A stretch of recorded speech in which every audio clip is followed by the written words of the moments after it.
ఆకాశాన్ని తాకేలా ఉండే త్రికూట పర్వతం శైవ సంప్రదాయానికి ప్రతీకగా నిలిచిన నిలయం. ప్రతి మహాశివరాత్రికి లక్షలాది భక్తులతో కిటకిటలాడే క్షేత్రం.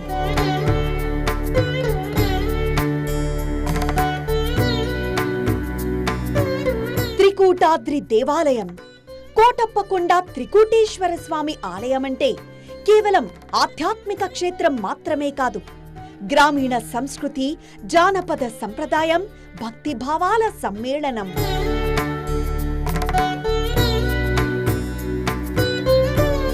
శివభక్తుల విశ్వాసానికి నిలయమైన త్రికూటాద్రి పర్వతమే కోటప్పకొండ ఆలయం.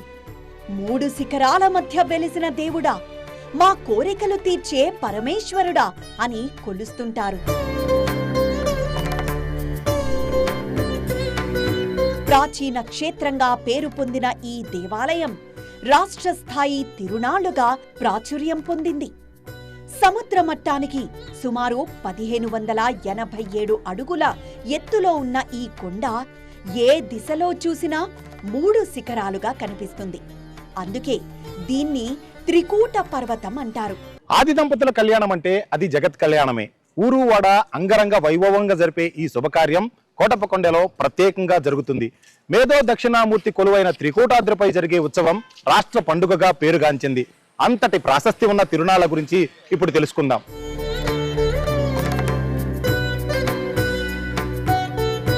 శివ శివ శివ శంకర కోటప్పకొండ ఈశ్వర, మేధో దక్షిణామూర్తీశ, మమ్ము కాపాడు పరమేశ అని కొలుస్తూ ఉంటారు.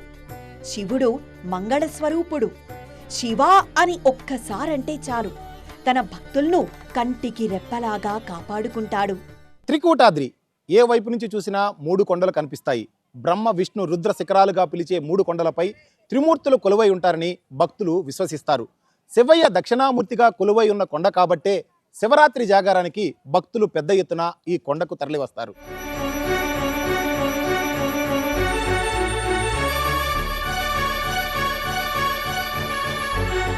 చేదుకో కోటయ్య చేదుకో అంటూ భక్తులు భక్తి పారవస్యంతో మహాశివరాత్రి రోజు కోటప్పకొండకు తరలివస్తారు.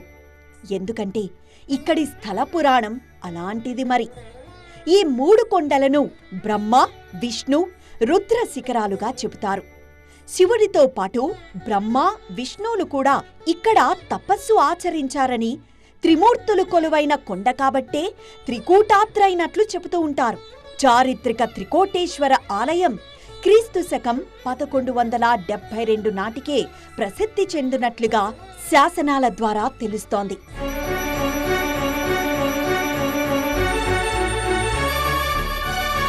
దక్షుడిని సంహరించిన తర్వాత శివుని కోపాన్ని చూసిన దేవతలు, మునులు భయభ్రాంతులకు లోనవుతారు. ప్రసన్న రూపం దాల్చాలని వేడుకుంటారు. అప్పుడు శివుడు త్రికూటాద్రిపై మేధో దక్షిణామూర్తిగా కొలువుదీరి తపస్సు చేశాడని పురాణ గాథ. శివుడి ఆది గురువు అవతారంగా ఇక్కడ కొలువుదీరాడు. అందుకే ఇక్కడ అమ్మవారి విగ్రహం ఉండదు. దక్షుడిని సంహరించిన శివయ్య ఉగ్ర రూపాన్ని చూసి దేవతలు, భక్తులు ఆందోళనకు గురయ్యారంట. అంతటా ప్రసన్న రూపం దాల్చాలని శివుణ్ణి వేడుకున్నారట. దేవతలు, మునుల కోరిక మేరకు శివుడు ఈ త్రికూటాద్రిపై మేధో దక్షిణామూర్తిగా యోగముద్రలోకి వెళ్లిపోయారట. అది ఇక్కడ ప్రాశస్త్యం. ప్రాచీన కాలంలో ఈ ప్రాంతం ఋషుల తపోభూమిగా నిలిచిందన్నది క్షేత్ర పురాణ కథ. శివుడు ఇక్కడ తపస్సులో లీనమై ఋషులకు జ్ఞానాన్ని ప్రసాదించాడని నమ్మకం. అందుకే మేధో దక్షిణమూర్తిగానూ కొలుస్తూ ఉంటారు. కోటప్పకొండపై కాకులు కనిపించవు. ఓసారి శివుడికి ప్రసాదం తీసుకువెళ్తూ ఉంటే కాకులు ఇబ్బంది పెట్టిన కారణంగా శాపం పెట్టారని చెబుతారు.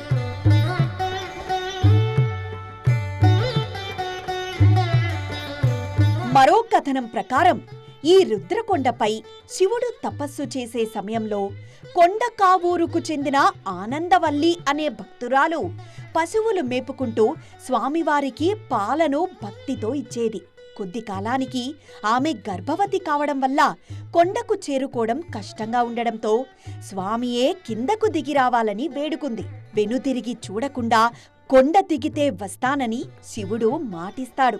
రుద్రశిఖరం నుంచి బ్రహ్మశిఖరం వరకు చేరుకునేసరికి భయానకమైన శబ్దాలు రావడంతో ఆమె భయపడి వెనుతిరుగుతుంది. దాంతో శివుడు ఆనందవల్లి శిలలుగా మారారని అంటారు.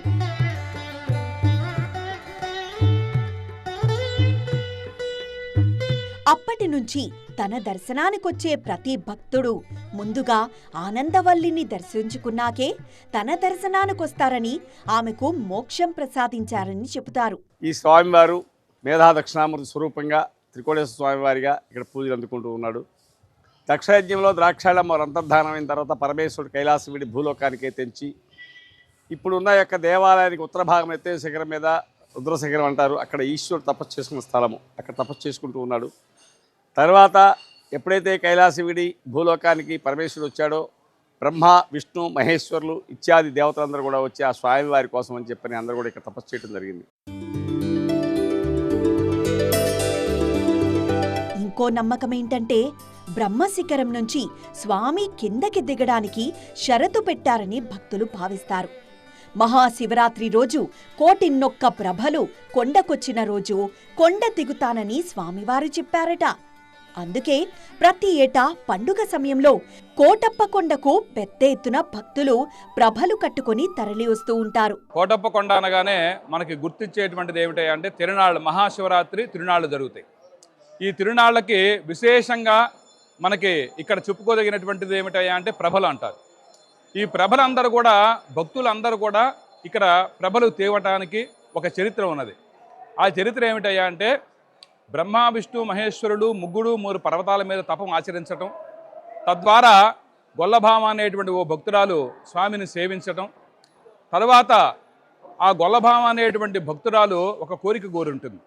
నేను నిండు నెలలతోటి గర్భవతిగా ఉన్నాను కాబట్టి నేను కింద దాకా రాలేను అని చెప్పని ఆ యొక్క స్వామిని అడిగితే ఆయన ఏం చెప్పాడయ్యా అంటే ఈ భక్తులందరూ కూడా వచ్చేటువంటి భక్తులందరూ కూడా ఇక్కడ వాళ్ళ కోరికలు నెరవేరినటువంటి తర్వాత ప్రభలు తీసుకువచ్చేటువంటి ఆచారం అనేది ఉంటుంది. కోటి ప్రభలు ఏ రోజైతే ఈ యొక్క క్షేత్రానికి వస్తాయో ఆ రోజు నేను దిగి కొండ కింద దాకా వస్తాను అని చెప్పని ఆ యొక్క గొల్లభామకి వరం ఇవ్వటం జరుగుతుంది.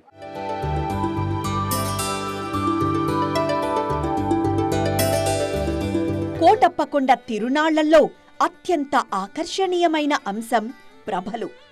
భారీ ఎత్తైన అలంకార నిర్మాణాలుగా తయారు చేసే ప్రభలు గ్రామాల వారీగా నిర్మిస్తారు. భక్తుల విరాళాలతో గ్రామ కమిటీలు ఏర్పడి ప్రభలను తయారు చేస్తారు. మహాశివరాత్రి రోజు వైభవంగా ఊరేగింపుగా తీసుకొస్తారు. కళాత్మకత, ఎత్తు, అలంకరణలో గ్రామాల మధ్య ఆరోగ్యకరమైన పోటీ కనిపిస్తుంది.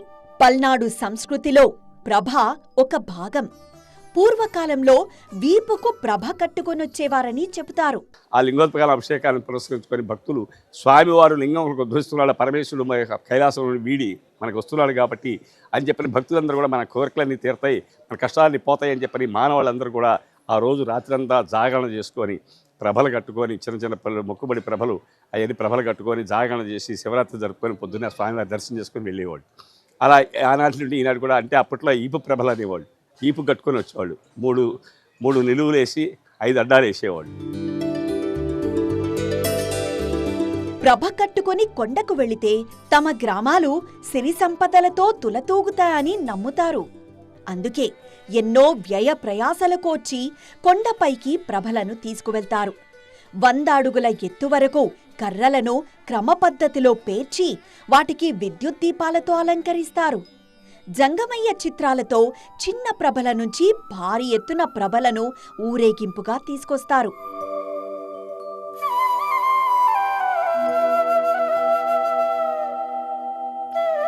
ప్రభ పల్నాడు సంస్కృతిలో ఒక భాగం.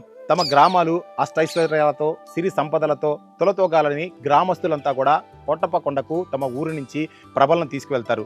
దాదాపు 100 అడుగులు ఎత్తున్న విద్యుత్ ప్రభలను గత 100 ఏళ్లుగా ఈ ప్రాంతం నుంచి కోటప్ప కొండకు తీసుకువెళ్లడం ఆనవాయితీగా వస్తుంది.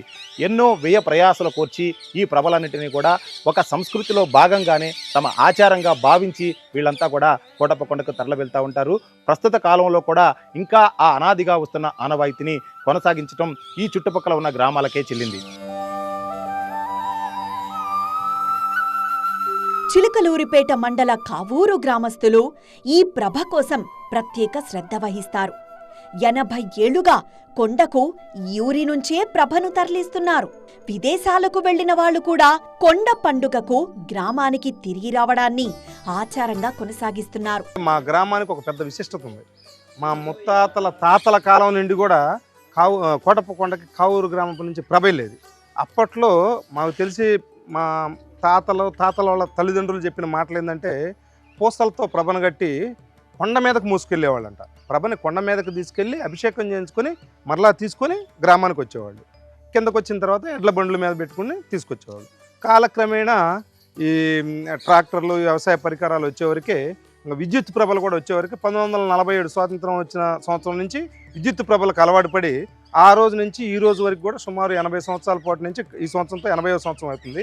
విద్యుత్ ప్రభలు మొదలుపెట్టే 80 సంవత్సరాలు. అప్పుడు ఫస్ట్ నుంచి కట్టుకుంటూ వస్తున్నాం అన్నమాట. క్రమం తప్పకుండా ప్రభను తీసుకువెళ్లడానికి ఒక విధానాన్ని అవలంబిస్తారు. గ్రామం మొత్తాన్ని 6 గ్రూపులుగా చేసుకున్నారు. ఒక్కో గ్రూపు ఒక్కో ఏడాది తమ వంతుగా ప్రభను కొండపైకి తీసుకువెళ్తుంటారు. ప్రభ నిర్మాణం మొదలు తీసుకువెళ్లే వరకు గ్రామస్తులే బాధ్యత వహిస్తారు. మా పూర్వీకులు ఈ ప్రభని ఒక గ్రామానికి ఒక బాధ్యతగా ఇచ్చెళ్ళారు. తర్వాత తరాలు కూడా ఊర్లో ఉన్నా ఎక్కడున్నా కానీ మేమంతా శివరాత్రి అంటే ఏకమై ఊరికి వచ్చి ప్రభతో పాటు వెళ్ళి ప్రభతో పాటు మళ్ళీ వెనక్కి వచ్చి సంబరాలు చేసుకొని మళ్ళీ మా ఉద్యోగాల కోసం వెళ్ళడం మా ఆనవాయితీ. ఇక్కడనే కాదు, హైదరాబాద్, బెంగళూరే కాదు, US, UKలో సెటిల్ అయిన వాళ్ళు కూడా వచ్చి శివరాత్రిని జరుపుకొని ఇంటికి మళ్ళీ వాళ్ళ జాబ్లకి ఎక్కడైతే అక్కడికి వెళ్తారు. కోటివేల్పుల కొండ, కోటప్ప కొండ, మా ఊరి ప్రభకు, కావూరు ప్రభకు ఆ కోటేశ్వరుని అండాదండ. పెద్దలు చెప్పినట్టు మా తాత ముత్తాతల కరం నుంచి కూడా ఈ ప్రభను అనేది ఆనవాయితీగా తీసుకెళ్తున్నారు. అదేవిధంగా కీర్తిశేషులు అన్న స్వర్గీయ నందమూరి తారకరావు గారు విశాఖపట్నంలో మహానాడు కార్యక్రమం చేసినప్పుడు మా కావూరు నుంచి కూడా ఇదే ప్రభని మా పెద్దలు అక్కడ తీసుకెళ్లారు. ఆ రోజుల్లోనే మా ఊరు గొప్పతనానికి రాష్ట్ర నలుమూలలు కూడా వ్యాపించి ఉన్నది. పురుషోత్తపట్నం అనే గ్రామం నుండే 11 ప్రభలు కొండకు వెళ్తాయి. నెల రోజుల ముందు నుంచే ప్రభలను తయారు చేస్తుంటారు. పెద్ద రాతి చక్రాలతో ఉన్న రథాలను సిద్ధకుని ట్రాక్టర్ల సాయంతో తీసుకువెళ్తూ ఉంటారు. కోటయ్య కళ్యాణం అంటే ప్రతి ఇంటి వేడుకగా జరుపుకుంటారు. త్రికోటేశ్వర స్వామి, కోటప్ప కొండ త్రికోటేశ్వర స్వామికి పురుషోత్తమపట్నం నుంచి సుమారు 11 ప్రభలు ఇక్కడి నుంచి బయలుదేరుతున్నాయి. కోటప్ప కొండ తిరణాలంటే పురుషోత్తపట్నం తిరణాలంటే కోటప్ప కొండ. ఆ విధంగా సుమారు 150 సంవత్సరాల నుంచి మా పెద్దలు పూర్వీకులు ఈ ప్రభలు కట్టుకొని త్రికోటేశ్వర స్వామికి తరలించి 2 రోజులు మొదలుగానే అక్కడ జాగారం చేసి ఆ త్రికోటేశ్వర స్వామి యొక్క ఆశీస్సులు పొంది ఈ గ్రామానికి చల్లగా చుట్టానికి ఉపయోగపడుతుందని చెప్పేవాళ్ళు.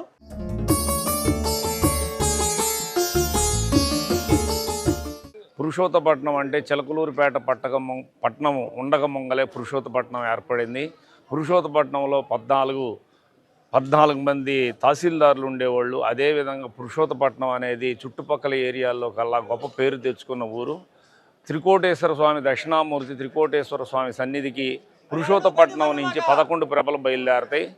అదేవిధంగా ప్రభల విధానం చిన్న తోటవారి ప్రభ, బైరావారి ప్రభ, గ్రామ ప్రభ, విడదలవారి ప్రభ, పుల్లతాత గారి ప్రభ, బ్రహ్మంగారి ప్రభ, మండల్ లేని వారి 2 ప్రభలు, యాదవరాజుల ప్రభలు 2 ప్రభలు, కృష్ణమ్మ గారి ప్రభ, టోటల్ 11 ప్రభలతోటి మేము త్రికోటేశ్వర స్వామి సన్నిధికి వెళ్తూ ఉంటాం.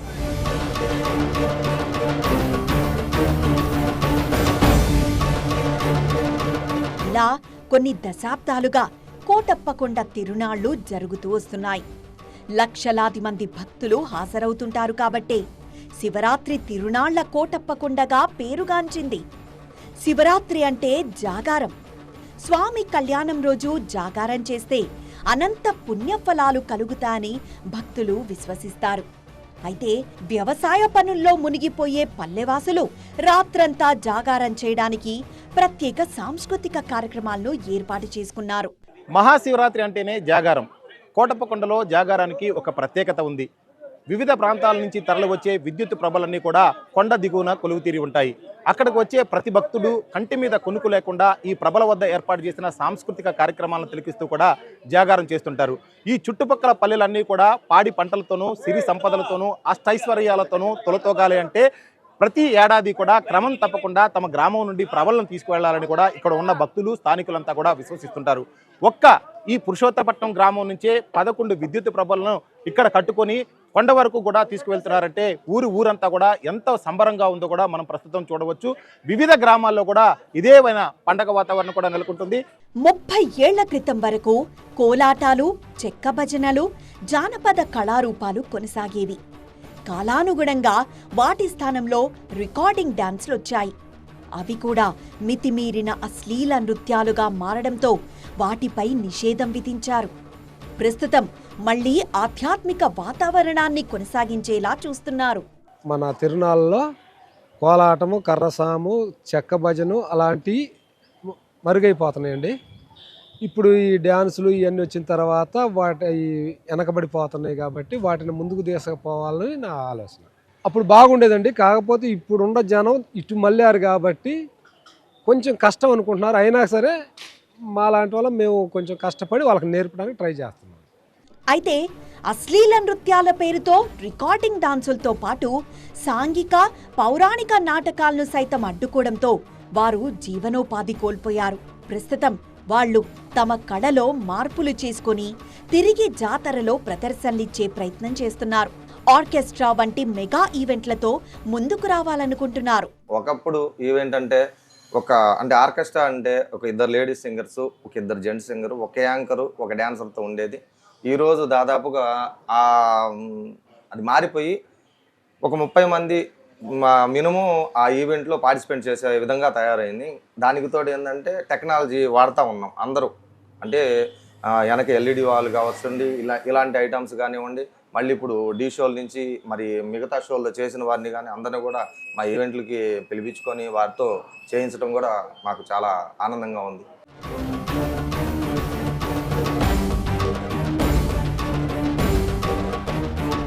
ఒకప్పుడు త్రికూటాద్రికి చేరుకోవాలంటే కేవలం మెట్ల మార్గమే ఉండేది. 2000 సంవత్సరంలో ఘాట్ రోడ్డు నిర్మించారు. అప్పటి నుండి తిరునాళ్లు జరిగే విధానంలోనూ మార్పొచ్చింది. అన్ని వయసుల వారు శివరాత్రి పండుగకు కొండకొస్తున్నారు. శివయ్య కదండి ఇది ప్రతిష్ఠ చేసింది కదా, ఎక్కడా లేదు ఇంత ఇదిగా. కోటప్ప కొండ అంటే కోట మీద వెలిసాడు ఆయన, మహానుభావుడు కొండ మీద వెలిసాడు కాబట్టి చాలా ప్రసిద్ధమైందండి ఇది. అందుకని ఎక్కడెక్కడ జనాలు ఇక్కడికి వస్తుంటారండి. మనం అనుకున్న కోరికలు నెరవేరుస్తారండి దేవుడు మాత్రం. ఇక్కడికి మనం ఏ ఆశయంతో వస్తామో అది నెరవేరుతుందని మా నమ్మకం అండి. అంతకు ముందు వరకు కాలినడకనే భక్తులు కొండెక్కేవారు. ఘాట్ రోడ్డు సౌకర్యం వచ్చాక భక్తుల సంఖ్యలో గణనీయమైన మార్పొచ్చింది. వ్యాపార కార్యకలాపాలు అభివృద్ధి చెందాయి. మహాశివరాత్రి పండుగను దేశం మొత్తం ఉత్సవంగా జరుపుకుంటారు. అయితే పల్నాడు జిల్లా కోటప్పకొండలో జరిగే కళ్యాణం తిరునాళ్లుగా పేరుగాంచింది. మహాశివరాత్రి సందర్భంగా త్రికోటేశ్వర స్వామి దర్శన కోసం వచ్చే భక్తులకి 618 బస్సులు అందుబాటులో ఉంచడం జరిగింది ఈ సంవత్సరం. లాస్ట్ ఇయర్తో పోల్చుకుంటే లాస్ట్ ఇయర్ 550 బస్సులని మనం అందుబాటులో ఉంచాము. ఈ సంవత్సరం స్త్రీశక్తి సందర్భంగా మరి అన్ని బస్సుల్లో కూడా స్త్రీశక్తి ఇంప్లిమెంటేషన్ ఉంది కాబట్టి దాదాపు 70 బస్సెస్ని భక్తుల సౌకర్యార్థం పెంచడం జరిగింది. స్థల పురాణంతో పాటు భక్తులు నమ్మే అనేక కథలు ఇక్కడ ప్రచారంలో ఉన్నాయి. అందుకే ప్రభలను తీసుకురావడాన్ని ఆచారంగా కొనసాగించడమే కాకుండా తమ గ్రామాలు సుభిక్షంగా ఉండాలని కోరుకుంటూ సంస్కృతి సంప్రదాయాలకు పెద్దపీట వేస్తూ జాతరను కొనసాగిస్తూ వస్తున్నారు. మారుతున్న కాలానికి అనుగుణంగా ఆచార వ్యవహారాల్లో మార్పు వస్తుంది. అయితే మార్పును ఆహ్వానిస్తూనే పల్నాడు వాసులు తమ సంస్కృతి పునాది చెక్కు చెదరకుండా కాపాడుకుంటూ వస్తున్నారు. సాఫ్ట్వేర్ ఉద్యోగాలతో విదేశాలకు ఎగిన తిరునాళ్ల రోజు మాత్రం కొండకు క్యూ కడుతున్నారు. జగత్ కళ్యాణం అంటే ప్రతి ఇంట సంబరమే కదా మరి. తరాలు మారినా సంపద తరిగినా జాతర మాత్రం జరిగి తీరాల్సిందే. కోటప్పకొండ నుండి కెమెరామెన్ నాగరాజుతో నాగరాజు, పల్నాడు జిల్లా.